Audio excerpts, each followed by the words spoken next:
Welcome back to the Deep Dive. Today, we're going back in time to look at one of the most chaotic periods in economic history. But we're doing it with a very modern question in mind. That's right. We're looking at the spectacular hyperinflations of 1920s Central Europe. But the lens we're using is from a much later period, the late 1970s and early 80s. A time when Western economies were really struggling with their own inflation problem. It wasn't hyperinflation, not yet, but it felt intractable. It did. For the 15 years leading up to 1981, when Thomas Sargent published the paper we're digging into, there was this profound sense of exhaustion among policymakers. Inflation was high, it was persistent, and it just kept growing. And it seemed to have this inner drive, right? A kind of stubborn, self-sustaining momentum. Exactly. It felt like this unstoppable force. You'd see temporary interest rate hikes, other isolated actions, but they just couldn't seem to break its back. Which created a real crisis of confidence. The conventional wisdom, the prevailing view, was that inflation expectations were just so deeply baked into the system, almost like a bad habit. And if you wanted to get rid of that habit, the cost would be just astronomical. We're talking years of sustained, painful economic stagnation. A deep recession was seen as the only cure. So the choice was endure the disease of inflation or endure a cure that might actually be worse. And that impossible choice, that dilemma, really sets the stage for one of the most fascinating intellectual battles in modern macroeconomics. Okay, so you had two camps. You did.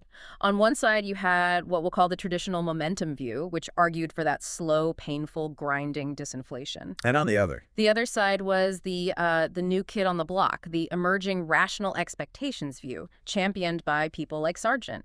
And it offered a completely radical alternative.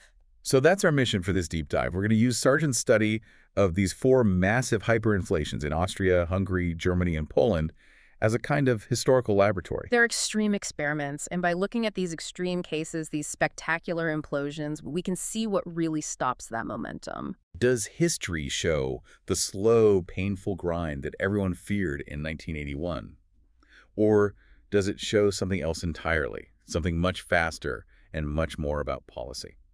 To really get the drama of the moment, you have to understand the prevailing wisdom, this momentum view. Right. The model basically said that inflation has this underlying rate. You can think of it as the expected future rate that's just, baked into everyone's psychology, into union contracts, into business pricing decisions. And the key assumption was that this rate, this expectation, adjusts really, really slowly. Painfully slowly. So if the government suddenly decides to cut spending today, or the central bank tightens the money supply, it doesn't really matter. Why not? Because everyone just looks back at the last 10 years of inflationary policy and thinks, yeah, right, they're not going to stick with this. There's this massive inertia. It's a credibility problem. It's a huge credibility problem driven by backward-looking expectations. And the consequence of that view was spelled out in, very stark mathematical terms, that any restrictive policy has to cause a major prolonged recession. You have to create high unemployment for a long time before those deeply embedded expectations finally start to crack. And this wasn't just some abstract academic theory. This had a real terrifying price tag attached to it in the early 80s, right? Oh, absolutely. There was a specific number that was just paralyzing policymakers.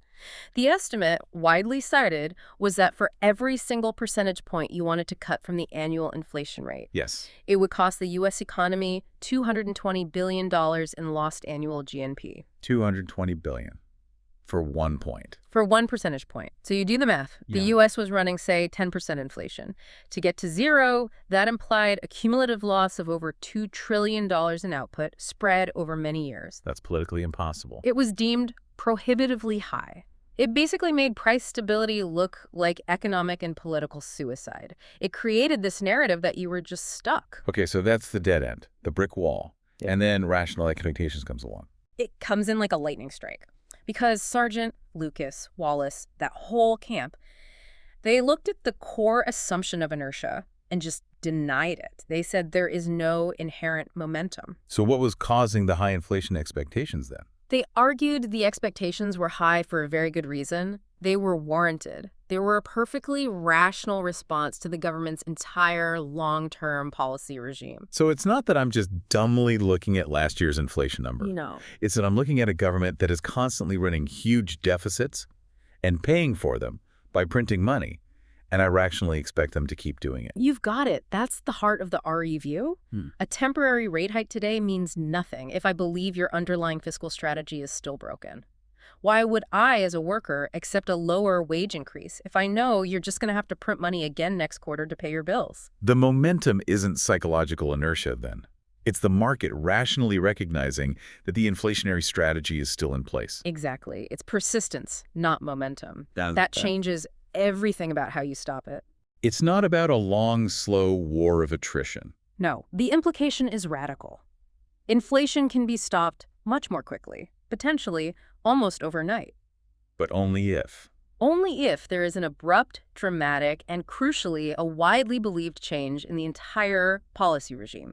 Not just one action, but the whole strategy for deficits, taxes, and money creation now and into the future. Which is why Sargent turned to the 1920s, the ultimate test case. The ultimate laboratory. Did these hyperinflations end with a long, painful grind?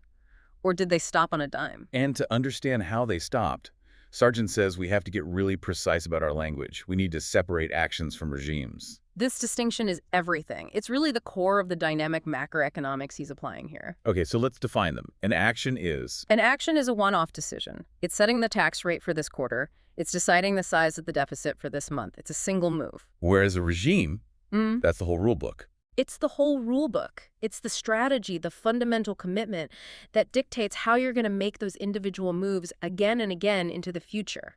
It's the financial constitution between your treasury and your central bank. So if I'm a German official in 1923 and I print another trillion marks, that's an action.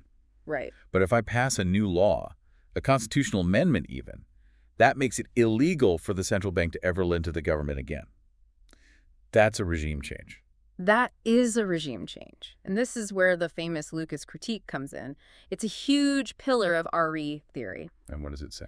It says that those standard economic models, like the one that gave us the $220 billion cost, you just can't trust them across a regime change. Because people aren't stupid. They change their behavior when the rules of the game change. Instantly. The moment the government's commitment becomes credible, private agents, that's firms, workers, they immediately change their own strategies for how they consume, how they invest, what they do with their money.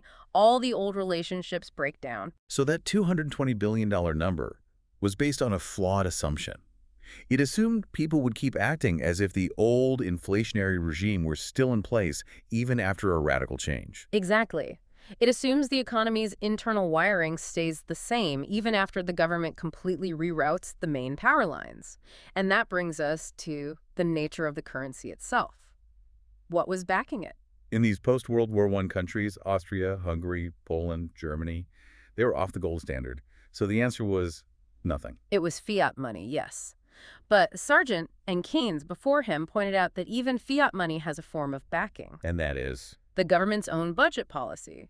The true backing for a currency or for any government debt isn't gold in a vault. It's the present value of all expected future tax collections minus all expected future government spending. So a dollar bill or a German mark is really just a promise that the government will, at some point in the future, run its finances soundly enough to make that piece of paper worth something in real terms. It's a promise to tax. And when these governments were running deficits of over 50%, paying for it all by just running the printing press, They were signaling very clearly. they were shouting from the rooftops, we have no ability and maybe no intention of ever raising the future taxes needed to make good on this debt. So the notes, which were only backed by treasury bills that everyone knew would just be paid off by printing more notes, they were functionally worthless. They were unbacked, and the hyperinflation was just the market's perfectly rational response to a fiscally bankrupt regime. Okay, so let's talk about the scale of these events. I mean, when you look at the charts in Sargent's paper, the numbers are just dizzying. The price levels are on a logarithmic scale just to fit on the page. They're astronomical. Germany is the most famous, with prices hitting 10 to the power of 15 by the end of 1923. It feels like science fiction. And yet, despite the different scales of different countries, Sargent found these 4 key features that were common to how they all ended. Yes. The first is pretty obvious. The cause. In every case, the original regime was one of persistent, truly enormous budget deficits, all financed by the central bank. No surprise there. What's number 2? Number 2. The fix was never a gentle tweak. When the stabilization measures came, they were deliberate, they were drastic, and they were very publicly announced fiscal and monetary overhauls. And the third point is the real bombshell, the one that directly contradicts that momentum view. This is it, the immediacy of the stabilization. The price levels, the foreign exchange rates, they didn't gradually slow down. They stabilized suddenly, often within a single month. No long, grinding recession needed to slowly wring expectations out of the system. None. One contemporary, Bresciani Tironi, said it went from tempestuous depreciation to almost complete stability, very suddenly. This is the key piece of historical evidence. It strongly suggests expectations were not backward-looking. They responded instantly to the new, credible regime. But that leads us to the fourth point, which is a real paradox. It's something that completely confused people at the time. It did. The fourth common feature is that the high-powered money supply, the actual notes and coins from the central bank, it didn't shrink. It actually rose rapidly after the inflation had been stopped. Wait, hold on. Let me get this straight. They stopped a hyperinflation by printing more money. That sounds completely backwards. It sounds like it violates the most basic quantity theory of money, and that's what many people thought. But this is the most elegant part of Sargent's analysis. He resolves the paradox completely. Oh. With the crucial distinction between what he calls unbacked or outside money and backed or inside money, it's all about what the currency represents. Okay, let's break this down because it's vital. Before the stabilization. Before the stabilization, the central bank is just the government's ATM. The notes it's printing are unbacked. They are essentially just pieces of government debt that carry no credible promise of being paid off with future taxes. They're worthless IOUs. Exactly. And because they're worthless, the public is desperately trying to get rid of them. This is the flight from the crown or the flight from the mark. You want to hold real things, food, foreign currency, anything but the local cash. So the demand for money is incredibly low. So even though the government is printing trillions of them, the total real value of all that currency is actually tiny because nobody wants it. Precisely. The velocity is nearly infinite. But then the regime changes. The government makes a credible commitment to fiscal discipline. And two things happen at once. Sure. First, the nature of the central bank's money changes fundamentally. The new notes being issued are now backed money. They are fully backed at the margin by real assets, gold, foreign currency reserves, good commercial loans. The central bank stops being the government's ATM and starts acting like a proper bank, a financial intermediary. Okay, and the second thing that happens is a change in public behavior. A massive change. Because the new fiscal regime is credible, the public suddenly has confidence in the currency again. The flight from money stops. It reverses. People actually want to hold cash again. They want to hold it for transactions, for savings.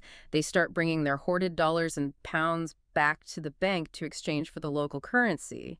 This creates a huge surge in the demand to hold money. Ah, I see. So the central bank can print more money without causing inflation because it's just meeting this new legitimate demand. You've got it.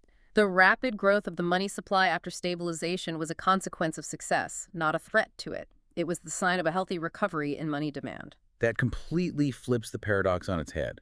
It's not about the quantity of money, it's about the quality, the credibility of the promise backing it. That's the core insight, and we see it play out perfectly in the case of Austria. So let's go there. Austria after World War I. A complete mess, right? A tiny remnant of a vast empire. A total disaster. It's a small state of just 80,000 square kilometers, suddenly responsible for absorbing thousands of now unemployed imperial bureaucrats. There are food shortages, new trade barriers everywhere. It's chaos. And the government's response to this chaos was to open the fiscal floodgates. They felt they had no choice. If you look at Sargent's data, the budget deficits from 1919 to 1922 were regularly over 50% of total government spending.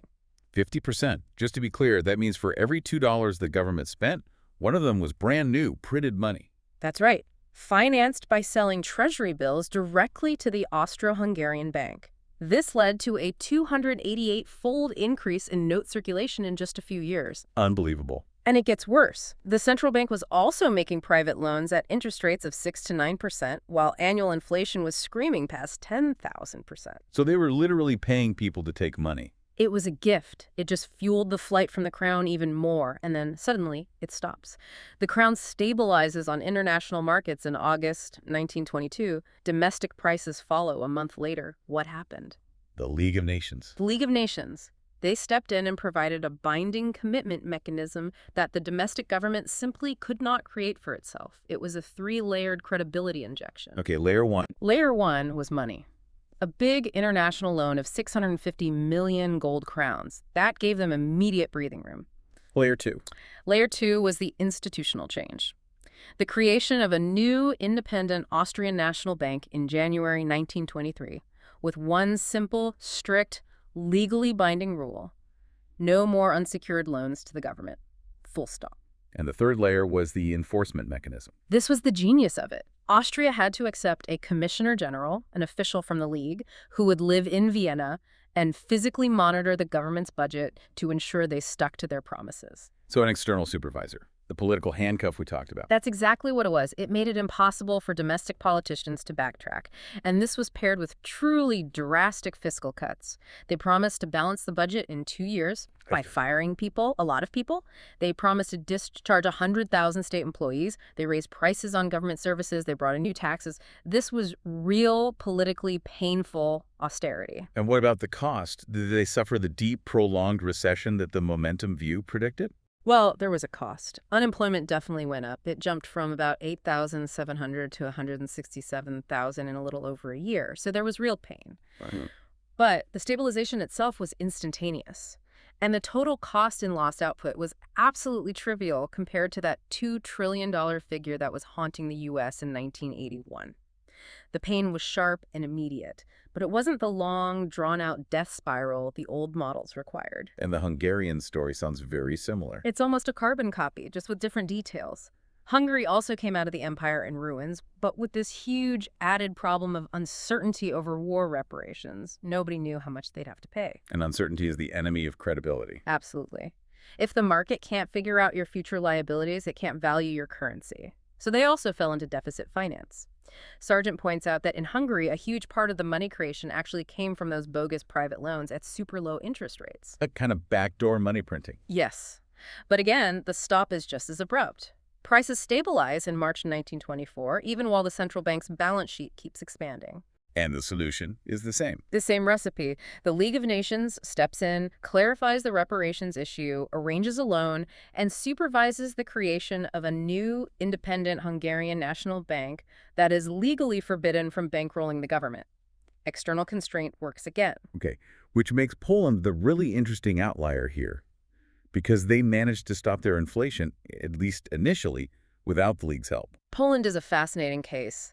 Their situation was arguably even worse. Formed from pieces of 3 different empires, fresh off a devastating war with Soviet Russia, they also had a massive flight from the mark. Prices went up 2,400 times in 2 years. So without the League of Nations as an external supervisor, how on earth do you create credibility out of thin air? You have to generate overwhelming internal political will. You have to create your own handcuffs. And that's what they did. In January 1924, the government gave its Minister of Finance, a man named Grabski, almost dictatorial powers to reform the system. A whatever it takes mandate. Exactly. And he used it. He immediately created the new Bank of Poland with 2 ironclad rules. Which were? Rule 1, a 30% reserve of gold or foreign assets had to back the currency.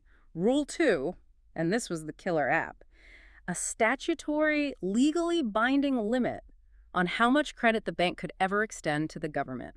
Just 50 million zlotys. A tiny amount, announced at a time when the government's deficits were probably hundreds of times that. It was a shocking signal. It was like taking the keys to the printing press, putting them in a box, and dropping it in the ocean.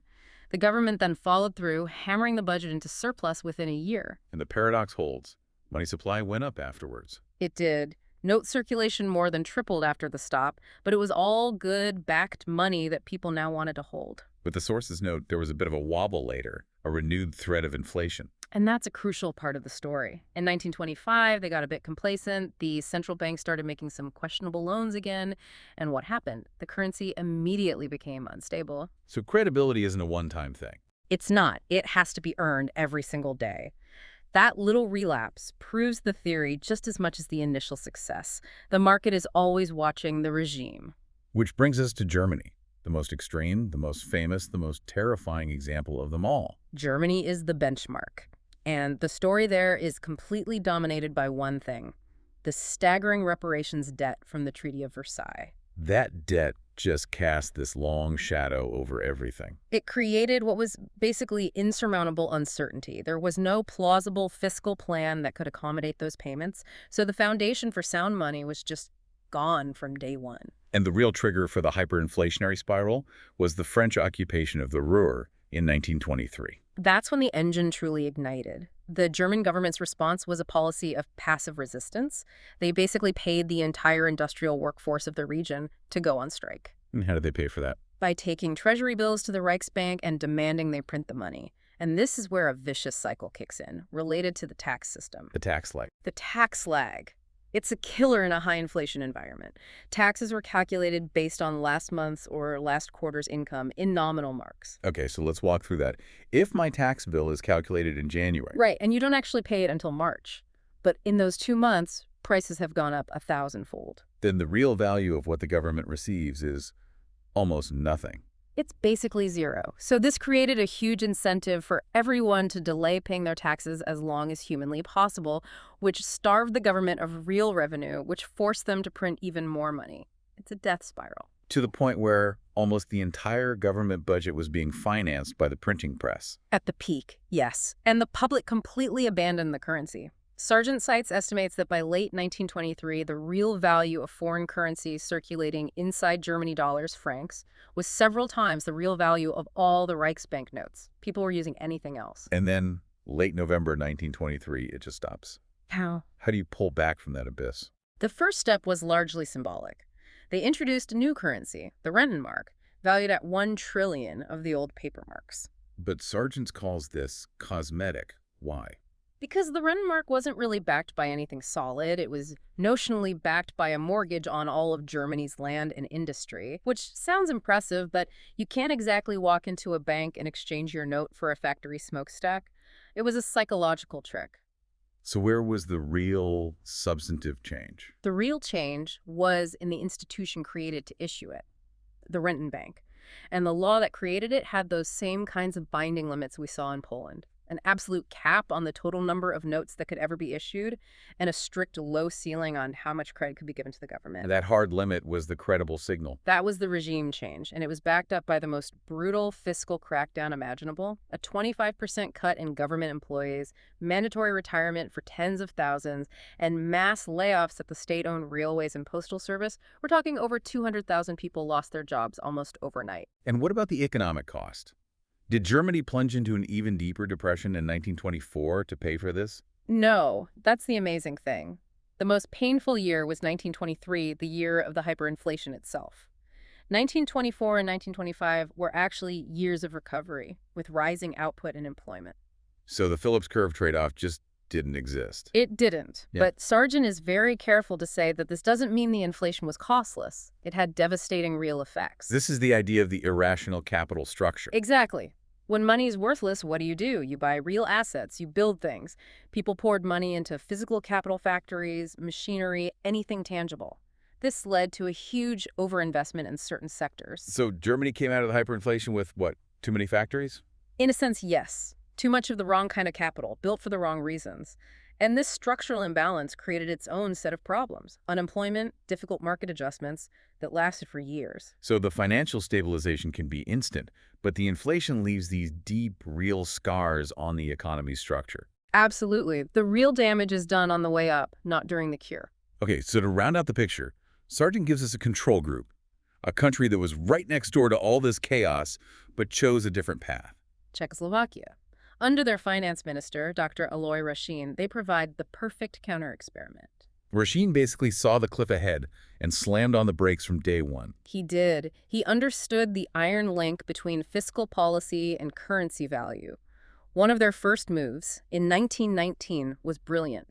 They took all the old Austro-Hungarian notes in their territory, stamped them to make them Czech currency, and in the process, kept a portion of them as a forced loan. So they asserted sovereignty and reduced the money supply in one move. A masterstroke.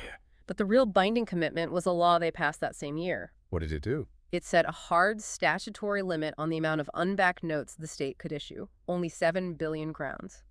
By doing that, they forced the government, from that day forward, to pay its bills the old-fashioned way, with taxes or with real debt that was a credible promise to tax in the future. They took the easy option of the printing press completely off the table right from the beginning. They did, and Racine backed it up with heavy taxes, including a big progressive capital levy on wealth. That takes immense political courage, especially right after a war, which is precisely what the other countries lacked. And the result? The result is a perfect confirmation of the theory. Czechoslovakia ran only small deficits. They completely avoided inflationary finance. And while their neighbors' price levels were exploding into the trillions, Czechoslovakia's currency was so stable that they actually experienced a period of deflation in 1922-23. It proves the whole tragedy was a policy choice. It was avoidable. It was entirely avoidable if you had a political regime capable of making a credible fiscal commitment from the start. So if we pull all these threads together, these 5 historical experiments, what is the final verdict from Sargent? The conclusion is just crystal clear, and it was a bombshell in 1981. To end hyperinflation, you need 2 things to happen at the exact same time. It's a coordinated attack. First, you have to create an independent central bank or some institution that is legally and credibly bound to say no to the government. You have to lock the printing press away from the Treasury. That's step 1. And step 2, happening simultaneously, has to be an abrupt, fundamental, and widely believed change in the fiscal regime.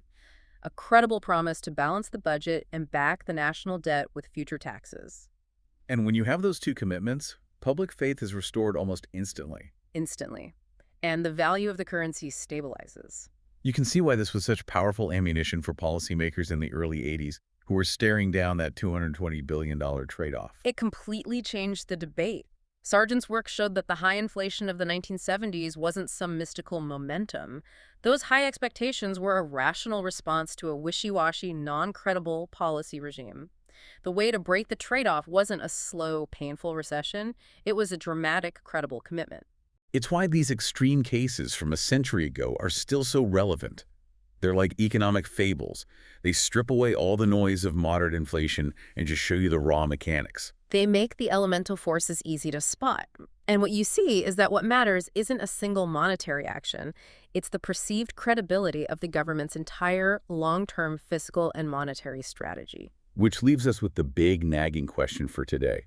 The question that Sargent's work really forces us to confront. Austria and Hungary had the League of Nations to act as an external guarantor. Poland and Germany used the sheer force of national crisis to impose their own harsh legal limits. But for a modern democracy, operating without the gold standard, without an external monitor, how do you achieve that same level of binding, credible fiscal commitment? That's the billion-dollar question. How do you convince a rational public that your promise to be responsible isn't just for today, but for good, and that you won't just reverse course after the next election? That challenge, the challenge of creating credible institutions, is the essential puzzle that these hyperinflationary laboratories left behind for us to solve.